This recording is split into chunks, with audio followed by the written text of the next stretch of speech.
El ático de la vieja casona en San Luis Potosí olía a madera antigua y tiempo detenido. Miguel Ángel Cervantes subió las escaleras crujientes cargando una caja de herramientas y una lámpara LED moderna que contrastaba violentamente con el entorno centenario.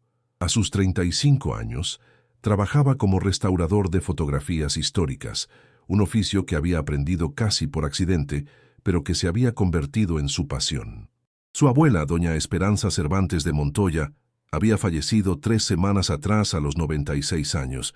La familia se había reunido para el funeral, pero ahora, mientras sus primos peleaban por los muebles y las joyas en la planta baja, Miguel había subido al ático con un propósito diferente. Su abuela le había dicho algo extraño en su lecho de muerte. «Mijo, en el baúl del ático hay una fotografía, la de 1905. Cuando la encuentres, mírala con cuidado, muy cuidadosamente. Y luego busca el diario rojo de tu tatarabuelo. Está en el mismo baúl. Lee todo antes de mostrarle nada a alguien. Prométemelo». Miguel había prometido, aunque no entendía por qué.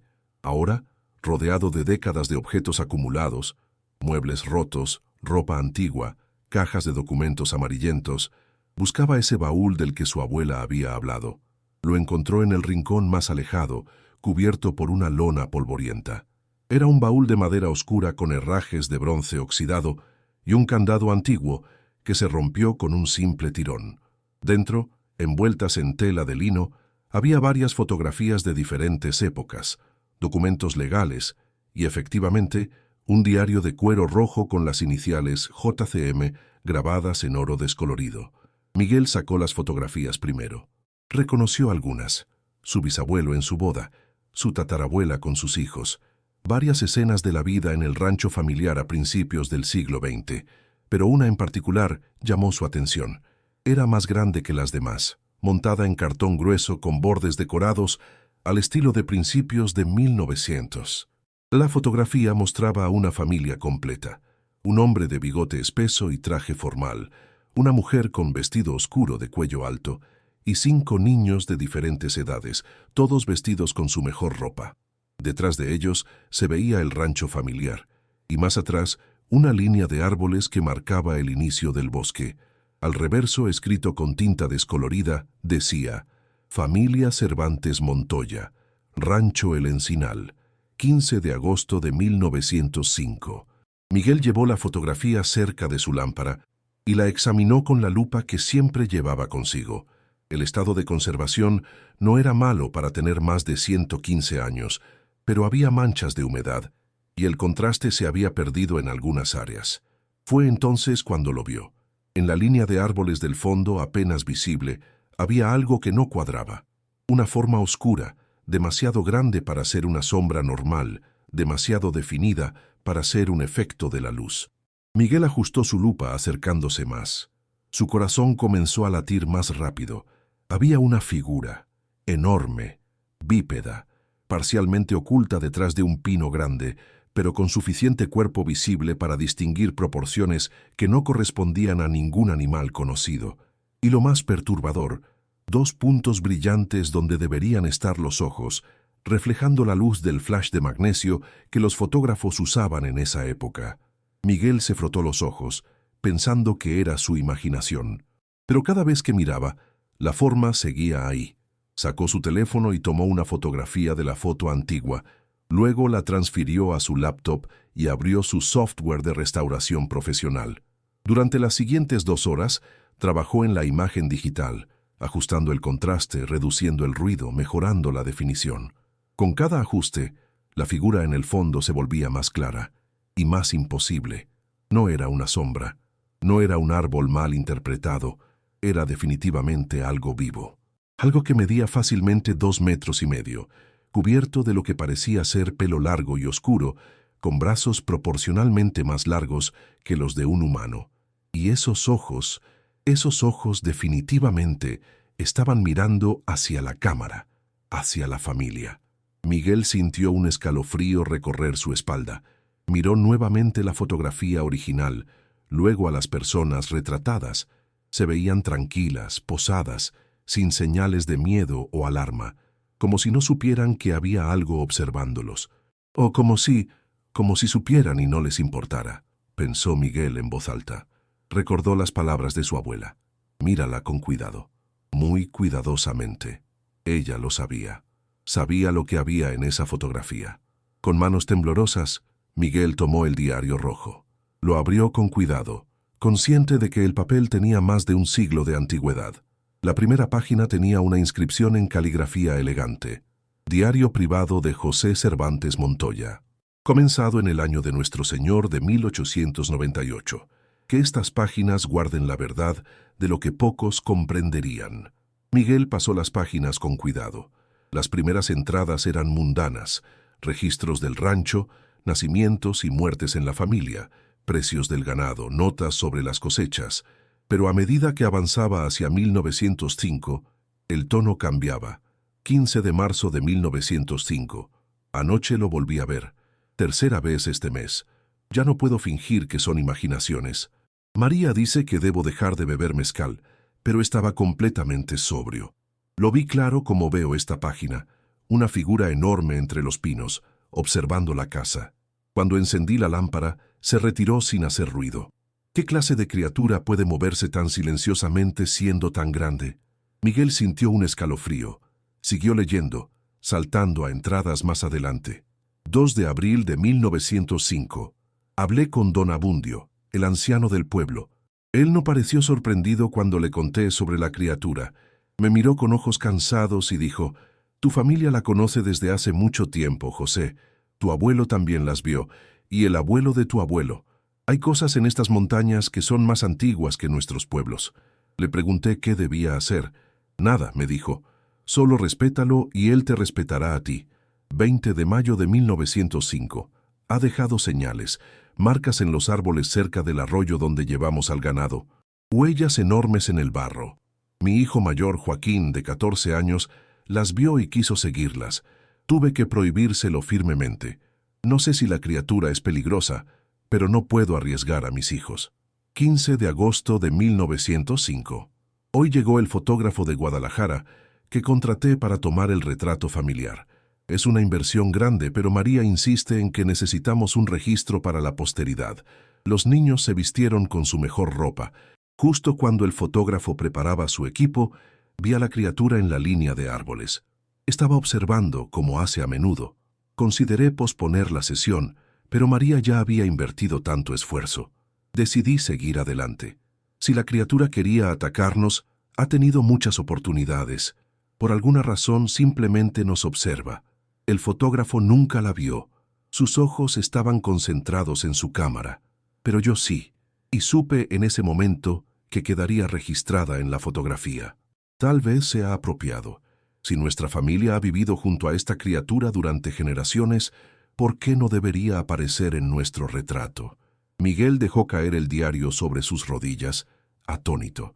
No era un accidente. Su tatarabuelo sabía que la criatura estaba ahí. La había visto conscientemente y había decidido seguir adelante con la fotografía de todos modos. Siguió leyendo, cada entrada revelando más detalles asombrosos. 3 de septiembre de 1905. La fotografía llegó hoy. El fotógrafo hizo un trabajo excelente. María está encantada.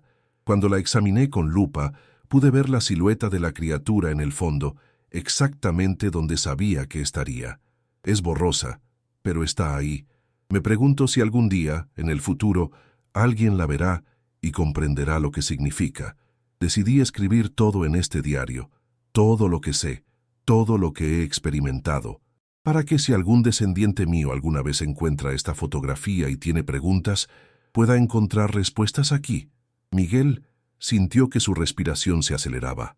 Su tatarabuelo había dejado esto específicamente para que fuera encontrado. No era un accidente que su abuela lo enviara al ático. Era intencional, un secreto transmitido de generación en generación, esperando el momento adecuado para ser revelado. Continuó leyendo durante horas, perdido completamente en las palabras de un hombre que había muerto décadas antes de que él naciera. Las entradas se volvían cada vez más detalladas, revelando no solo avistamientos, sino interacciones, encuentros en el bosque, momentos en que la criatura había ayudado a la familia de maneras sutiles, alertándolos de tormentas inminentes mediante aullidos específicos, ahuyentando depredadores del ganado, incluso dejando ocasionalmente caza cerca de la casa durante tiempos difíciles. 12 de octubre de 1905. Don Abundio me contó la historia completa hoy. Dice que su especie ha vivido en estas montañas desde antes de que llegaran los españoles. Los pueblos indígenas los llamaban los guardianes del bosque. No son animales simples. Tienen inteligencia, familias, territorios, y hace generaciones, cuando mi familia llegó a estas tierras, llegaron a un entendimiento con ellos. Respetamos su espacio, no talamos sus bosques sagrados, no cazamos en sus territorios. A cambio ellos nos protegen, nos avisan de peligros, mantienen alejados a aquellos que vendrían a hacernos daño. Es un pacto no hablado pero real. Miguel se recostó contra una viga del ático, su mente procesando información que desafiaba todo lo que creía saber sobre su familia y sobre el mundo. Su tatarabuelo había vivido lado a lado con una criatura que la ciencia moderna consideraba un mito. Y no solo él, sino generaciones de Cervantes antes y después. ¿Su abuela lo sabía? Por supuesto que sí, por eso lo había enviado aquí. ¿Cuántos otros en la familia lo sabían? Miguel miró su reloj. Eran casi las 6 de la tarde. Abajo escuchaba las voces de sus primos todavía discutiendo sobre la herencia. Una parte de él quería bajar y mostrarles lo que había encontrado, pero otra parte, la parte que había heredado la prudencia de su tatarabuelo, sabía que no todos estaban listos para esta verdad. Tomó su laptop y comenzó a crear copias digitales de todas las páginas relevantes del diario. Fotografió cada entrada importante, cada dibujo que su tatarabuelo había hecho de las huellas y las marcas que la criatura dejaba. Y sobre todo, trabajó en la fotografía de 1905, creando una restauración de alta calidad que revelaba cada detalle. La figura en el fondo se volvió asombrosamente clara en la versión restaurada. No había duda. Era un ser bípedo masivo, cubierto de pelo oscuro, con características que no correspondían a ningún primate conocido por la ciencia. Y definitivamente estaba observando a la familia con lo que solo podía describirse como curiosidad, tal vez incluso afecto. Miguel guardó todos los archivos en una memoria USB y luego en la nube, asegurándose de que esta evidencia no se perdería. Luego, cuidadosamente, volvió a colocar el diario y las fotografías originales en el baúl, pero tomó la fotografía de 1905 consigo. Cuando bajó las escaleras, su prima Lucía lo interceptó. ¿Encontraste algo interesante arriba?, preguntó con curiosidad. Miguel miró la fotografía en sus manos, luego a su prima. Historias de familia, respondió. Cosas que la abuela quería que recordáramos. No era mentira, solo no era toda la verdad. Esa noche, en su apartamento en la ciudad, Miguel no pudo dormir. Se quedó despierto hasta las 3 de la madrugada, leyendo y releyendo las copias digitales del diario, estudiando la fotografía restaurada desde todos los ángulos posibles, tratando de procesar las implicaciones de lo que había descubierto. Si esto era real, y cada instinto profesional le decía que la fotografía no había sido alterada, que era genuina de 1905, entonces significaba que estas criaturas no solo existían, sino que habían coexistido con humanos durante siglos, en secreto, en silencio, protegidas por familias que entendían que algunas verdades eran demasiado peligrosas para compartir, pero ahora él tenía evidencia fotográfica histórica que podría cambiar todo. La pregunta era, ¿qué debía hacer con ella? Su teléfono sonó sobresaltándolo. Era un número desconocido.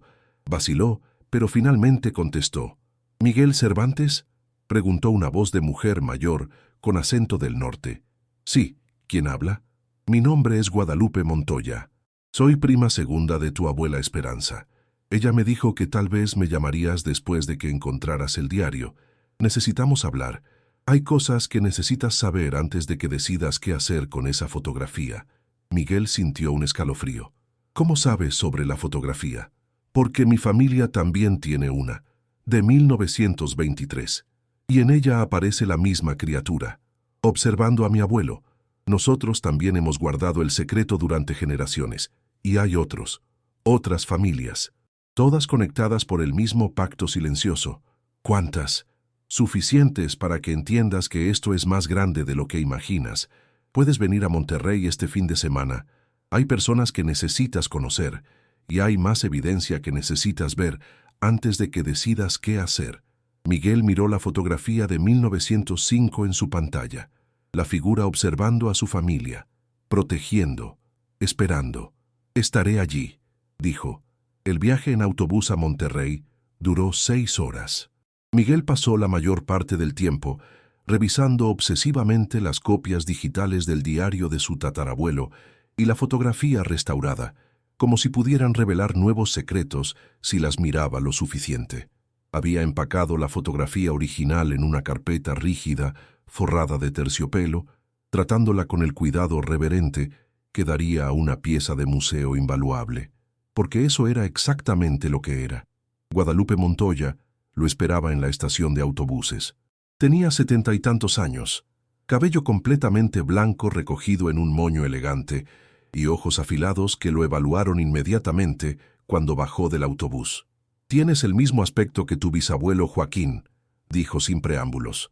«Lo conocí cuando era niña. Hombre serio, guardaba secretos como quien guarda tesoros». «¿Él también sabía?», preguntó Miguel mientras caminaban hacia el estacionamiento. «Todos sabían. En mi familia, en la tuya». El conocimiento se transmitía de padres a hijos cuando se consideraba que estaban listos. Tu abuela te eligió a ti para continuar esa tradición. ¿Por qué a mí? Guadalupe lo miró de reojo mientras desbloqueaba su camioneta. Porque eres restaurador, porque entiendes el valor de preservar el pasado, y porque, según tu abuela, eres el único de tus primos que podría manejar esta verdad sin intentar explotarla o destruirla. Condujeron durante 40 minutos hacia las afueras de la ciudad, adentrándose en una zona residencial tranquila, con casas grandes rodeadas de jardines. La casa de Guadalupe era una construcción colonial restaurada con un patio central lleno de plantas y una fuente de cantera rosa. Pero no estaban solos. Cuando Miguel entró en la sala, encontró a 6 personas más esperándolo. Todos de diferentes edades, desde una mujer joven que aparentaba unos 25 años, hasta un anciano que fácilmente pasaba de los 80. Guadalupe hizo las presentaciones. Miguel Cervantes, te presento a la red de guardianes. Así nos llamamos, aunque suena más dramático de lo que realmente somos. Simplemente somos familias que han compartido el mismo secreto durante generaciones. El anciano se levantó con ayuda de un bastón y extendió su mano. Bernardo Salazar. Mi familia ha vivido en Coahuila desde 1780. Tenemos registros de encuentros con ellos desde entonces. Una mujer de mediana edad fue la siguiente. Carmen Ruiz, Durango. Nuestra familia tiene mapas que muestran los territorios donde viven, transmitidos desde hace más de 200 años. Uno por uno se presentaron. Todos tenían historias similares, familias que habían coexistido con estas criaturas durante generaciones, manteniendo el secreto, protegiendo tanto a las criaturas como a la verdad de ojos que no comprenderían. ¿Por qué?, preguntó Miguel finalmente. ¿Por qué mantenerlo en secreto durante tanto tiempo? Fue Bernardo quien respondió, su voz grave pero clara. Porque conocemos a la humanidad, muchacho. Conocemos lo que hacemos con las cosas que no entendemos. Las capturamos, las estudiamos, las explotamos, las destruimos. Estas criaturas han sobrevivido durante milenios precisamente porque permanecieron ocultas, y familias como las nuestras hemos sido parte de esa protección. Pero ahora tengo evidencia, dijo Miguel, sacando cuidadosamente la fotografía de 1905. Evidencia fotográfica de hace más de un siglo. Esto podría cambiar todo, podría demostrar al mundo que existen. Carmen tomó la fotografía y la examinó con cuidado. Es hermosa. Y clara, más clara que la mayoría de las que tenemos. ¿Tienen más fotografías? Mostrárselas, dijo Guadalupe. Es hora de que vea la extensión completa de lo que hemos guardado. Pasaron a un estudio en el segundo piso de la casa. Las paredes estaban cubiertas con estantes llenos de archivadores y cajas etiquetadas por año. En el centro de la habitación había una mesa grande donde comenzaron a desplegar documentos. Durante las siguientes 3 horas, Miguel vio cosas que desafiaban su comprensión del mundo. Había fotografías, docenas de ellas. algunas tan antiguas como la de 1905, otras más recientes. Todas mostraban figuras similares, siempre en los márgenes, siempre observando. Raramente el centro de atención, pero inconfundiblemente presentes.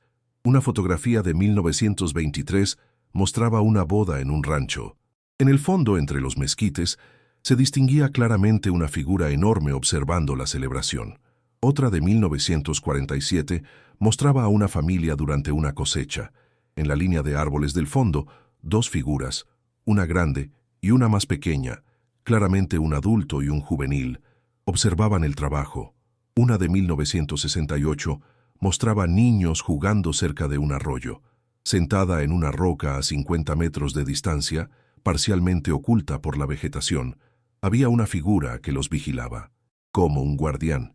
Pero no solo había fotografías, había diarios como el de su tatarabuelo, había mapas meticulosamente dibujados que mostraban territorios, rutas migratorias, áreas sagradas donde las criaturas no debían ser molestadas. Había dibujos de huellas de marcas en árboles, de estructuras que las criaturas construían, y había cartas, correspondencia entre familias que databa de siglos, en algunos casos, advertencias sobre cazadores que se acercaban demasiado, reportes de avistamientos, solicitudes de ayuda cuando las criaturas estaban en peligro. Es una red, dijo Miguel con asombro, una red de familias que han estado protegiendo activamente a estas criaturas durante generaciones. Exacto, confirmó Guadalupe. Y no somos los únicos. Hay redes similares en otras partes del mundo, en el Pacífico noroeste de Estados Unidos, en el Himalaya, en las profundidades de la Amazonía. Donde quiera que estas criaturas existen, hay familias que han asumido el papel de guardianes silenciosos. ¿Por qué me muestran todo esto? Bernardo se inclinó hacia adelante. Porque tu abuela nos dijo que ibas a encontrar la fotografía.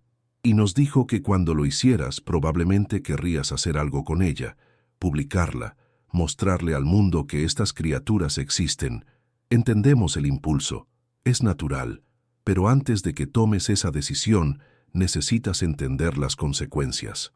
Carmen sacó una carpeta diferente y la abrió frente a Miguel. Contenía recortes de periódicos, reportes, fotografías más modernas. Esto es lo que pasa cuando el secreto se filtra, dijo. En 1967 hubo un avistamiento público en California, la película de Patterson-Gimlin. ¿La conoces? Miguel asintió. Era la filmación más famosa supuesta de Pie Grande, un video de 59 segundos que mostraba una criatura caminando junto a un arroyo. Lo que el público no sabe, continuó Carmen, es lo que pasó después en esa área. Cientos de cazadores invadieron el bosque, docenas de expediciones científicas, trampas, cámaras por todas partes. Las criaturas que vivían en esa región tuvieron que huir. Algunas probablemente murieron. Las que sobrevivieron nunca pudieron regresar. Sacó otro recorte. En 1995, un investigador en Rusia publicó fotografías y evidencia de lo que ellos llaman el almas, criaturas similares en las montañas del Cáucaso. 6 meses después, el gobierno ruso envió un equipo militar para capturar uno. Casi lo logran. Solo la intervención de familias locales que escondieron a las criaturas evitó una tragedia. Y en 2003, agregó un hombre más joven que había estado en silencio hasta entonces, un documentalista en Sumatra filmó huellas y estructuras hechas por lo que ellos llaman Orang Pendek. Su documental se volvió viral. En menos de un año toda esa área fue invadida por turistas, cazadores furtivos y compañías madereras que vieron una oportunidad de publicidad. Las criaturas desaparecieron. Nadie sabe si siguen vivas. Miguel sintió el peso de lo que le estaban diciendo. Entonces, ¿qué sugieren? ¿Que simplemente guarde esto para siempre? ¿Que mantenga el secreto como todos ustedes? No, dijo Guadalupe. Tu abuela sabía que los tiempos estaban cambiando. El mundo es más pequeño ahora. Los bosques desaparecen. El cambio climático está alterando sus hábitats. Mantener el secreto completo probablemente ya no sea posible ni aconsejable. ¿Entonces qué? Bernardo se levantó y caminó hacia la ventana que daba al jardín. Queremos que cuentes la historia, pero de la manera correcta, no como un sensacionalismo, no como un descubrimiento que invite a cazadores y curiosos, sino como lo que realmente es, Un testimonio de coexistencia, una lección sobre respeto, una advertencia sobre lo que perdemos cuando no protegemos lo que es sagrado. ¿Y cómo hago eso? Carmen sonrió por primera vez. Eres restaurador. Restauras no solo fotografías, sino historias. Queremos que restaures esta historia, que la cuentes completa. No solo la existencia de las criaturas, sino la verdad sobre las familias que las han protegido, el pacto, la coexistencia. Y sí, también la advertencia sobre lo que pasará si no cambiamos nuestra forma de relacionarnos con el mundo natural. Es una tarea enorme, dijo Miguel. Por eso no la harás solo, respondió Guadalupe. Todos nosotros te ayudaremos. Te daremos acceso a todo nuestro material, fotografías, diarios, mapas, todo. Pero debes prometer que lo manejarás con cuidado, que protegerás las ubicaciones específicas, que no revelarás información que ponga en peligro a las criaturas que aún viven. Miguel miró la fotografía de 1905 sobre la mesa, su familia, su tatarabuelo, y la figura en el fondo, observando con lo que ahora entendía era protección, no amenaza. ¿Ellos todavía están ahí?, preguntó. ¿En el rancho de mi familia? Guadalupe asintió. El rancho ha estado abandonado desde hace 20 años, desde que tu abuela se mudó a la ciudad. Pero sí, creemos que todavía hay al menos uno allí, tal vez una familia pequeña. Ese territorio ha sido su hogar durante siglos. No lo abandonarían fácilmente. ¿Puedo verlo, el rancho? Puedes. De hecho, creemos que deberías. Pero hay algo que debes saber primero. ¿Qué? Bernardo regresó a la mesa y sacó un sobre sellado. Tu abuela dejó esto para ti, con instrucciones de que solo te lo diéramos después de que hubieras visto todo lo demás. Miguel tomó el sobre con manos temblorosas. Reconoció la letra de su abuela en el frente. Para mi nieto Miguel. Ábrelo cuando estés listo para ver la verdad completa. Con cuidado, rompió el sello y sacó una carta manuscrita y otra fotografía. La carta decía: Mi querido Miguel, si estás leyendo esto, significa que encontraste el diario de tu tatarabuelo y la fotografía de 1905. Y significa que Guadalupe y los demás te han mostrado la extensión completa de nuestro secreto. Ahora te mostraré el mío. La fotografía que acompaña esta carta fue tomada en 1958, cuando yo tenía 15 años.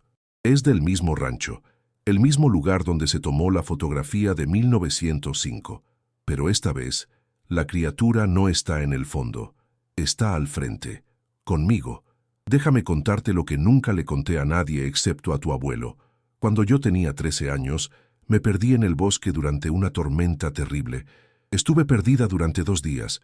Toda mi familia me buscaba, pensaban que había muerto. Pero no morí porque él me encontró. El guardián del bosque. Me refugió en una cueva. Me mantuvo caliente. Me dio comida. Y cuando la tormenta pasó, me guió de regreso a casa. 2 años después convencí a mi padre de que me dejara tomar una fotografía en el lugar donde él me había salvado. Como agradecimiento, le dejé comida y me senté a esperar. Y vino. Se sentó conmigo. No lo tocamos, nunca los tocamos, es parte del respeto. Pero permitió que el fotógrafo tomara una imagen de nosotros juntos. Esta fotografía nunca ha sido vista por nadie fuera de nuestra familia inmediata. Te la doy ahora porque quiero que entiendas algo importante. Estas criaturas no son monstruos. Son guardianes, protectores, seres conscientes que han elegido cuidarnos incluso cuando no lo merecemos. Si decides contar esta historia, cuéntala con amor, cuéntala con respeto, cuéntala de una manera que honre a aquellos que nos han protegido durante tanto tiempo. Y cuando vayas al rancho, lleva manzanas. Siempre le gustaron las manzanas. Con todo mi amor, tu abuela Esperanza. Con manos temblorosas, Miguel miró la fotografía. Mostraba a una adolescente, claramente su abuela, sentada en una roca junto a un arroyo, y a su lado, a no más de 2 metros de distancia, sentada en otra roca en una postura casi humana, había una criatura enorme, cubierta de pelo castaño oscuro, con un rostro que mezclaba características simiescas y humanas de manera imposible de clasificar, y mirando directamente a la cámara con ojos que transmitían una inteligencia innegable. No era borrosa, no estaba escondida en el fondo, era clara, cercana, imposible de negar. Miguel sintió lágrimas rodando por sus mejillas. Ella lo conoció, susurró. Realmente lo conoció. Sí, dijo Guadalupe suavemente. Y él la conoció a ella. Por eso te eligió a ti, porque llevas en ti su amor por estas criaturas y su responsabilidad de protegerlas. Miguel miró las dos fotografías lado a lado, la de 1905 con la criatura observando desde lejos y la de 1958 con la criatura sentada junto a su abuela como un amigo. Más de 50 años entre ambas imágenes, más de un siglo desde entonces, y la historia continuaba oculta, protegida, esperando el momento correcto para ser contada. ¿Cuándo puedo ir al rancho?, preguntó Miguel. Bernardo sonrió. Mañana, pero hay algo más que necesitas antes de ir. La camioneta de Guadalupe atravesó caminos de tierra que Miguel apenas recordaba de su infancia. Habían pasado 15 años desde la última vez que visitó el rancho El Encinal, cuando tenía 20 años y su abuela todavía vivía allí medio tiempo. Ahora, a sus 35, el lugar se sentía simultáneamente familiar y extraño, como un sueño medio olvidado. Junto a él, en el asiento trasero, iba Carmen, quien había insistido en acompañarlos. He estado documentando estas criaturas durante 40 años, había dicho. Si va a haber un encuentro, quiero estar presente. En el maletero llevaban provisiones que Bernardo había preparado meticulosamente. Frutas frescas, especialmente manzanas como su abuela había sugerido, nueces, agua limpia en recipientes de cerámica, no plástico. Ellos odian el olor del plástico, había explicado, y algo que Miguel no esperaba, un tambor pequeño hecho a mano. Es para anunciar tu presencia, había explicado Bernardo. No puedes simplemente aparecer en su territorio sin avisar. Sería como entrar a la casa de alguien sin tocar. Hay protocolo. El rancho apareció después de 40 minutos de caminos cada vez más estrechos. La casa principal era una construcción de adobe y madera de 2 pisos que había conocido días mejores. La pintura se descascaraba, varias ventanas estaban rotas y la vegetación había comenzado a reclamar el patio. Pero la estructura seguía sólida, un testimonio de la construcción de calidad de principios del siglo XX. Más impresionante era el entorno. El rancho estaba rodeado por hectáreas de bosque de pino y roble que se extendían hasta las montañas. Era exactamente como se veía en la fotografía de 1905, aunque los árboles habían crecido y algunos edificios menores se habían derrumbado. Pero la esencia del lugar permanecía intacta. Increíble, murmuró Miguel. Es como si el tiempo se hubiera detenido. Tu abuela se aseguró de que nadie desarrollara esta tierra, dijo Guadalupe mientras estacionaban frente a la casa. Rechazó docenas de ofertas de desarrolladores inmobiliarios. Decía que había hecho una promesa. ¿A quién? Eso lo descubrirás pronto. Descargaron las provisiones y Guadalupe los guió no hacia la casa, sino hacia el bosque. Siguieron un sendero apenas visible que serpenteaba entre los pinos. Miguel reconoció algunos puntos de referencia de sus visitas infantiles. Un árbol con forma peculiar, una formación rocosa que parecía un rostro, el arroyo que corría paralelo al sendero. Después de 20 minutos de caminata, llegaron a un claro pequeño. En el centro había una roca grande y plana, claramente colocada por manos humanas hace mucho tiempo, formando una especie de altar o mesa. Este es el lugar de encuentro, explicó Carmen. Tu tatarabuelo lo estableció en 1906, un año después de la fotografía. Es donde tu familia dejaba ofrendas y donde, ocasionalmente, las criaturas dejaban señales en respuesta. Miguel miró alrededor. El claro estaba rodeado de árboles enormes que proporcionaban sombra y privacidad. Era tranquilo, apartado, el tipo de lugar donde algo tímido pero inteligente podría sentirse seguro para acercarse. ¿Qué hacemos ahora? Guadalupe comenzó a sacar las provisiones y colocarlas cuidadosamente sobre la roca. Primero dejamos las ofrendas, no como trampas ni cámaras, simplemente como gestos de respeto. Luego usas el tambor. ¿El tambor? Carmen le entregó el instrumento. Era bellamente elaborado con piel tensa sobre un marco de madera y decorado con símbolos que Miguel no reconocía. 3 golpes lentos, una pausa, 3 golpes más rápidos, otra pausa y repites. Es el patrón que tu familia ha usado durante generaciones. Les dice que eres un Cervantes, que vienes en paz. Miguel tomó el tambor, sintiéndose ridículo, pero también profundamente conectado con algo antiguo. ¿Y si no responden? Entonces esperamos. A veces toma días, a veces no responden en absoluto. Estas criaturas no están a nuestro servicio. Vienen cuando quieren, si quieren. Miguel asintió. Levantó el tambor y comenzó el patrón.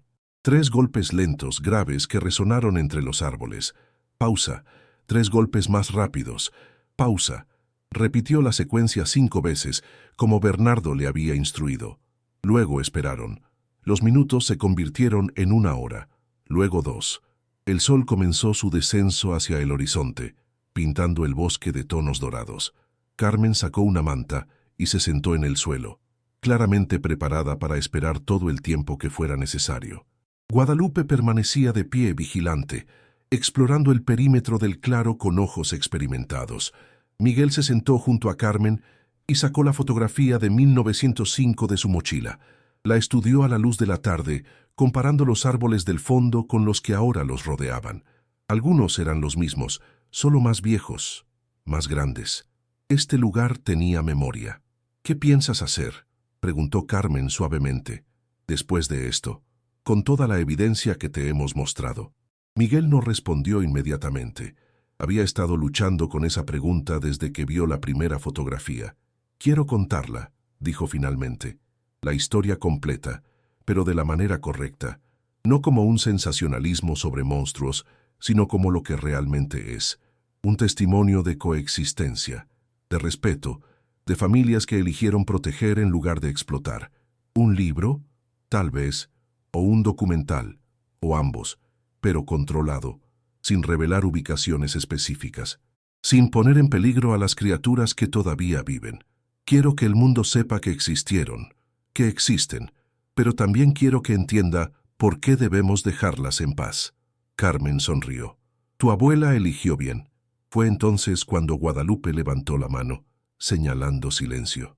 Escuchen, susurró. Miguel agudizó sus oídos. Al principio solo escuchaba los sonidos normales del bosque, el viento entre las hojas, el canto de algunos pájaros tardíos. Pero luego lo oyó, un sonido que no correspondía a nada que conociera. Era como un golpe, pero no en madera ni piedra. Era más profundo, más resonante, y estaba respondiendo al patrón que Miguel había tocado en el tambor. 3 golpes lentos desde algún lugar en el bosque. Pausa. 3 golpes más rápidos. Pausa. Está respondiendo, dijo Carmen con voz temblorosa de emoción. Después de todos estos años documentándolos, nunca había escuchado una respuesta directa. El sonido se repetía, cada vez más cerca. Miguel sintió su corazón latiendo tan fuerte que pensó que todos podían escucharlo. Sus manos sudaban. Su respiración se aceleró. Mantén la calma, le advirtió Guadalupe. No hagas movimientos bruscos. No saques tu cámara todavía. Solo observa. El sonido de golpes cesó. Durante varios segundos no hubo nada más que silencio tenso. Luego, desde la línea de árboles al otro lado del claro, algo se movió. Era enorme. Más grande de lo que Miguel había imaginado incluso después de ver las fotografías. La criatura emergió de entre los pinos con pasos lentos y deliberados, cada movimiento transmitiendo poder contenido y cautela simultáneamente. Se detuvo en el borde del claro, a unos 20 metros de distancia. Era un macho. Eso era evidente por su tamaño y constitución masiva. Medía fácilmente 2,5 metros de altura, con hombros anchos y brazos largos que llegaban casi hasta sus rodillas. Su cuerpo estaba cubierto de pelo castaño oscuro que brillaba con reflejos rojizos bajo la luz del atardecer. Su rostro era una mezcla imposible de características, la frente amplia y los ojos profundos de un primate superior, pero con algo más, algo que transmitía pensamiento, emoción, conciencia, y esos ojos estaban fijos directamente en Miguel. Durante lo que pareció una eternidad, humano y criatura se miraron mutuamente. Miguel sintió que estaba siendo evaluado, medido, juzgado por un ser cuya inteligencia era innegable, pero completamente diferente a la humana. Lentamente, con movimientos que claramente estaban diseñados para no asustar, la criatura levantó su mano derecha y la colocó sobre su pecho. Luego hizo un gesto hacia Miguel. Carmen susurró una traducción. Es el saludo tradicional. Está reconociendo tu presencia. Está diciendo que te conoce. Me conoce, pero nunca he estado aquí antes. No a ti específicamente. Tu linaje. Eres un Cervantes. Él sabe lo que eso significa. La criatura dio 2 pasos hacia adelante, luego se detuvo. Miró las provisiones en la roca, luego de vuelta a Miguel. Hizo un sonido, grave y modulado, casi como hablar pero en un registro que ninguna voz humana podría producir. ¿Qué dijo?, preguntó Miguel. No lo sé, admitió Carmen. Cada familia tiene su propia forma de comunicarse con ellos. Los Cervantes probablemente desarrollaron un lenguaje que nosotros no conocemos. Miguel sintió un impulso, algo instintivo que venía de generaciones de Cervantes antes que él. Lentamente, imitó el gesto que la criatura había hecho, mano sobre el pecho. Luego, recordando las palabras de su abuela en la carta, se agachó y sacó de su mochila 3 manzanas grandes y rojas. Las colocó en el suelo frente a él. Luego, retrocedió varios pasos. La reacción de la criatura fue inmediata. Sus ojos se abrieron enormemente, un gesto sorprendentemente humano de reconocimiento, y emitió un sonido diferente, más suave, casi como risa. La criatura se acercó, ahora con menos cautela, se arrodilló a 5 metros de distancia de Miguel y tomó una de las manzanas. La sostuvo con dedos sorprendentemente delicados, la giró para examinarla, luego la olió, y entonces hizo algo que dejó a Miguel completamente atónito. La criatura extendió su mano y le ofreció la manzana de vuelta, no para comerla él mismo, sino como gesto recíproco. «Dios mío», susurró Carmen, «está estableciendo un vínculo, compartiendo comida». Es uno de sus gestos más significativos. Miguel, con manos temblorosas, se acercó y tomó la manzana. La criatura lo observó con lo que solo podía describirse como aprobación. Luego tomó las otras 2 manzanas, se sentó cómodamente en el suelo del claro y comenzó a comer una. Era la escena más surrealista de la vida de Miguel. Sentado en un claro del bosque, comiendo una manzana mientras una criatura que la ciencia consideraba imposible hacía lo mismo a unos metros de distancia. La luz del atardecer los bañaba a ambos en tonos dorados. Los pájaros habían vuelto a cantar. Era pacífico, natural, como si así era como siempre debería haber sido. Carmen, con movimientos extremadamente lentos y cuidadosos, sacó una cámara pequeña de su bolsillo y tomó varias fotografías. No usó flash, no hizo ruidos fuertes. Solo capturó el momento con el respeto de alguien que entiende lo sagrado. Cuando terminó su manzana, la criatura se levantó. Miguel pensó que se iría, pero en lugar de eso, la criatura caminó hacia un lado del claro, donde había un árbol particularmente grande.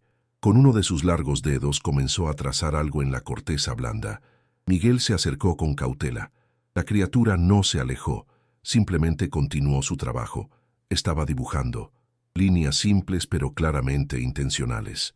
Y cuando terminó, Miguel sintió que su respiración se detenía. La criatura había dibujado 5 figuras, 2 grandes, 3 más pequeñas, una familia humana, y junto a ellas, ligeramente separada pero claramente conectada, una figura más grande. El dibujo era tosco, pero su significado era inconfundible. Era la fotografía de 1905. La criatura estaba recreando la fotografía que Miguel llevaba en su mochila. Una fotografía que había sido tomada hacía 119 años. ¿Él estaba ahí?, preguntó Miguel con voz ahogada. ¿En 1905? La criatura se volvió hacia él y muy deliberadamente asintió con la cabeza. Un gesto completamente humano. Un sí inequívoco. Imposible, dijo Miguel. Eso fue hace más de un siglo. Tendría que tener más de 130 años, terminó Carmen. Hemos teorizado durante mucho tiempo que su esperanza de vida es significativamente mayor que la humana. Esta sería la confirmación. La criatura agregó algo más al dibujo, una figura más pequeña junto a una de las figuras grandes. Luego señaló a Miguel. «Te está mostrando tu linaje», interpretó Guadalupe. «Está diciendo que conoció a tu tatarabuelo y ahora te conoce a ti». Miguel sintió lágrimas rodando por sus mejillas. Era demasiado asombroso, demasiado imposible, demasiado hermoso. La criatura se acercó. Miguel no se movió, aunque cada instinto le gritaba que retrocediera ante algo tan masivo. La criatura levantó su enorme mano y con una delicadeza increíble tocó el hombro de Miguel, solo por un segundo. Un gesto de conexión, de reconocimiento, de bienvenida. Luego se volvió y caminó de regreso hacia el bosque. Justo antes de desaparecer entre los árboles, se detuvo y miró hacia atrás una vez más. Sus ojos se encontraron con los de Miguel, y en ese momento Miguel entendió. Entendió el pacto que su familia había mantenido durante generaciones. Entendió por qué su abuela había guardado el secreto. Entendió la responsabilidad que ahora recaía sobre él. Y entendió que, sin importar qué decidiera hacer con la evidencia que tenía, su vida había cambiado para siempre. 3 meses después, Miguel estaba sentado en su estudio rodeado de más de 500 fotografías, 50 diarios digitalizados, docenas de mapas históricos y testimonios grabados de 18 familias diferentes.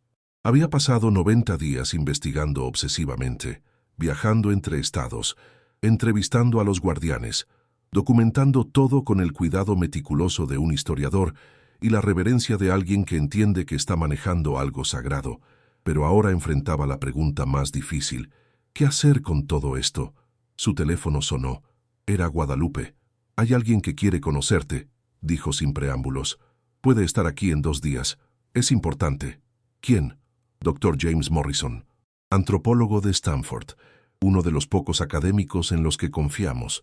Ha estado estudiando encuentros históricos entre humanos y homínidos desconocidos durante 30 años, pero a diferencia de la mayoría, respeta el protocolo de protección.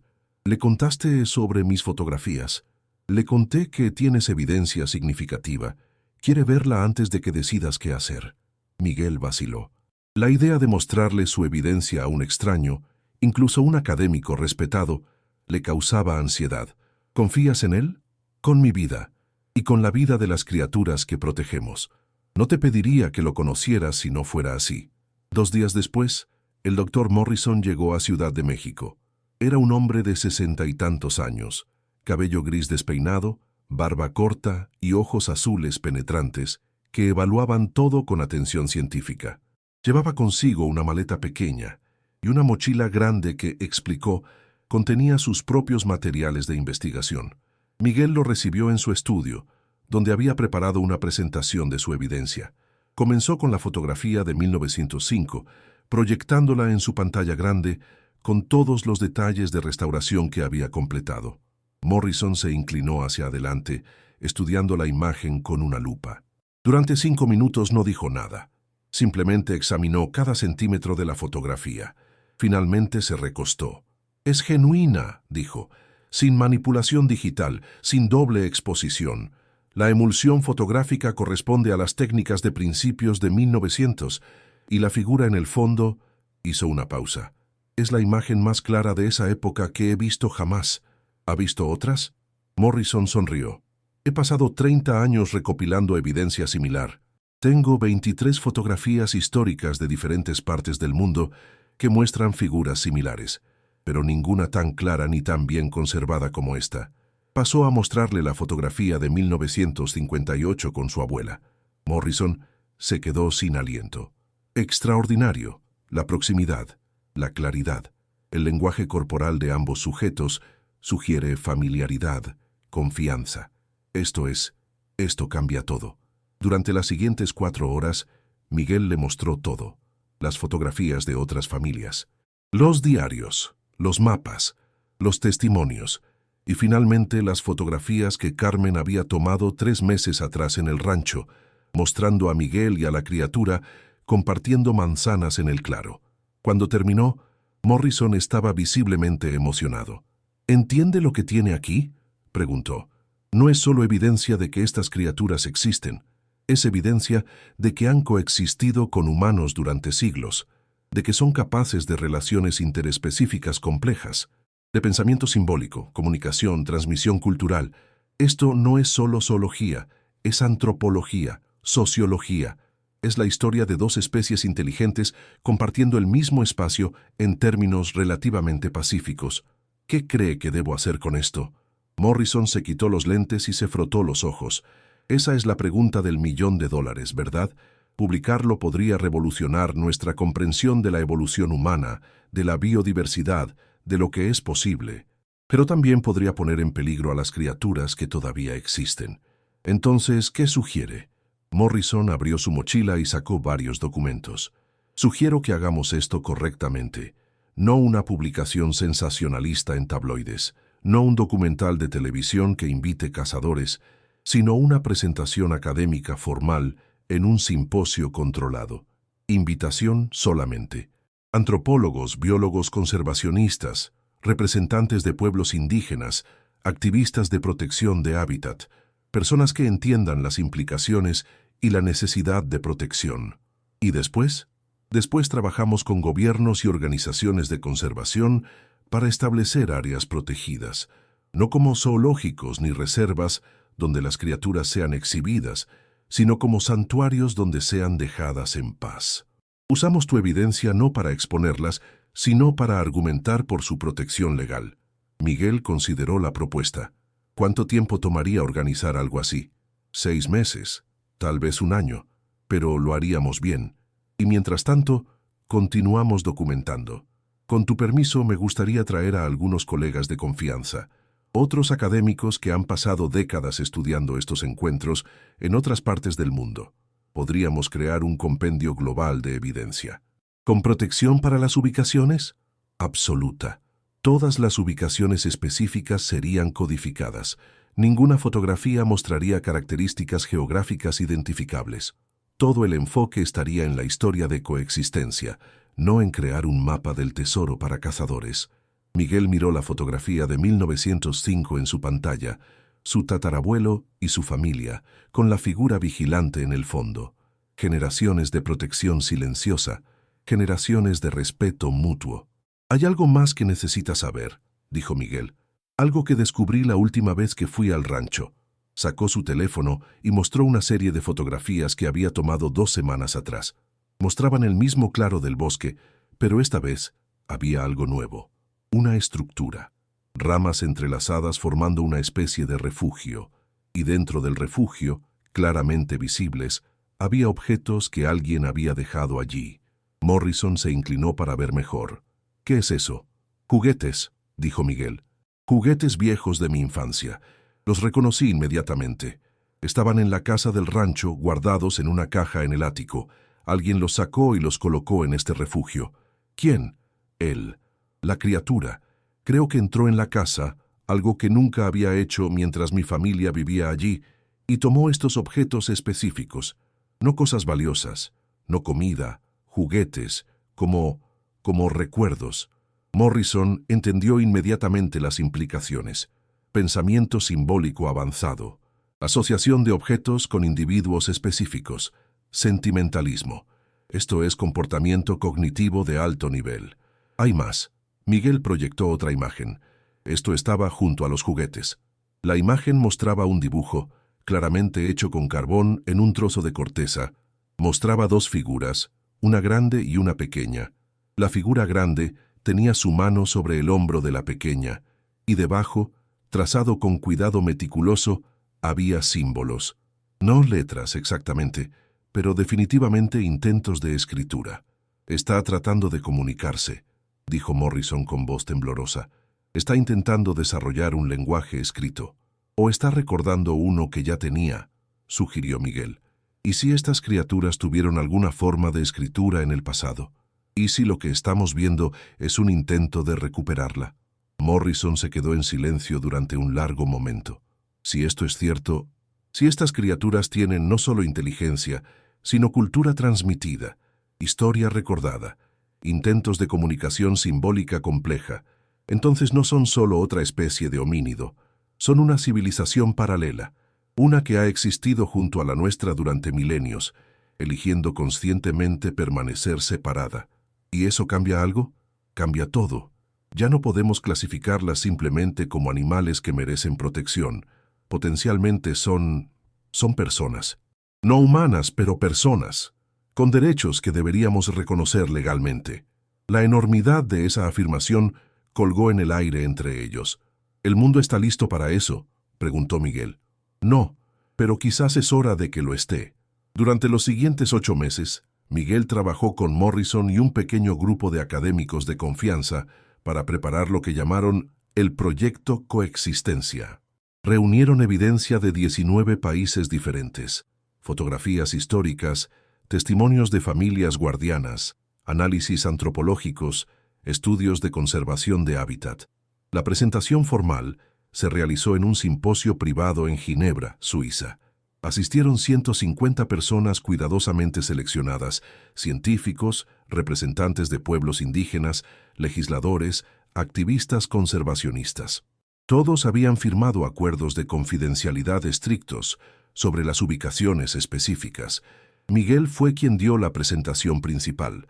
Comenzó con la fotografía de 1905, proyectada en una pantalla gigante para que todos pudieran ver cada detalle. «Esta es mi familia», comenzó. «Tomada hace 119 años en un rancho en San Luis Potosí, México. Y esta figura en el fondo no es un defecto fotográfico. No es una sombra mal interpretada. Es un ser consciente que ha vivido junto a mi familia durante generaciones».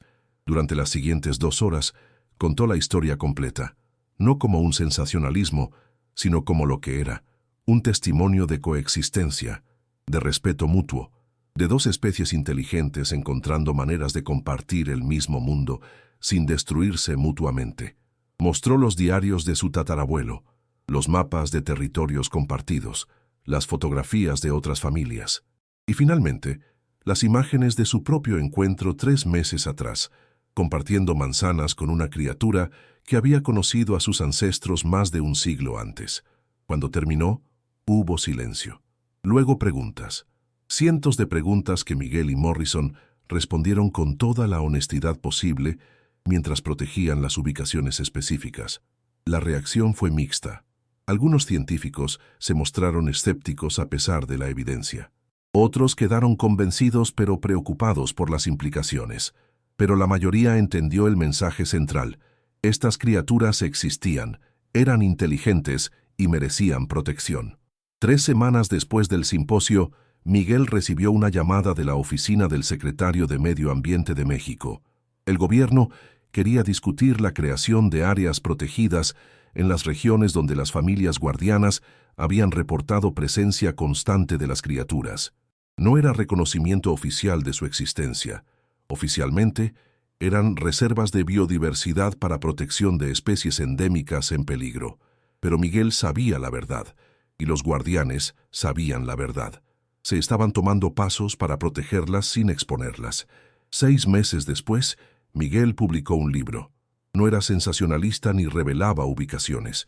Se titulaba Guardianes del Bosque, una historia de coexistencia, y contaba la historia de las familias que habían protegido a estas criaturas durante generaciones.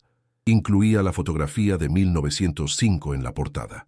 Su familia, con la figura vigilante en el fondo. Un símbolo perfecto de lo que el libro representaba.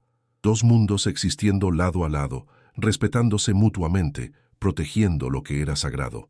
El libro se convirtió en un éxito inesperado, no porque convenciera a todos de que Pie Grande existía, sino porque ofrecía algo más valioso, una lección sobre respeto, conservación y la posibilidad de convivir con lo desconocido sin necesidad de dominarlo.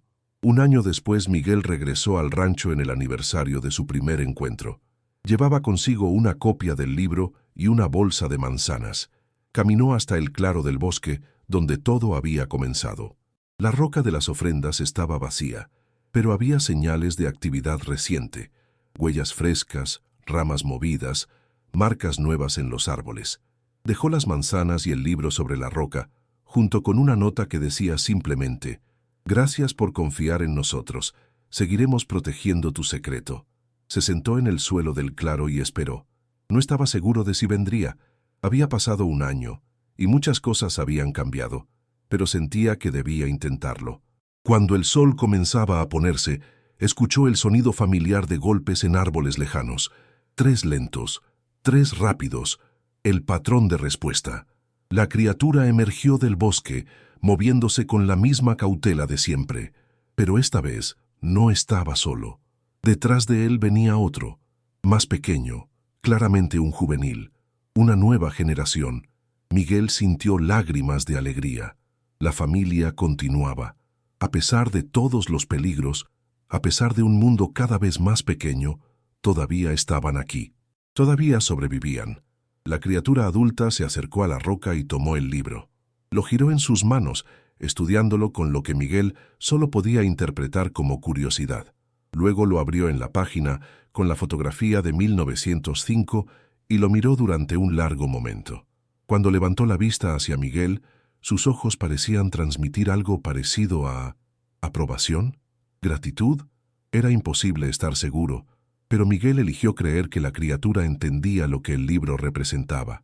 Un tributo, una promesa, una continuación del pacto que había durado más de un siglo. La criatura colocó el libro cuidadosamente de vuelta en la roca, luego tomó una manzana.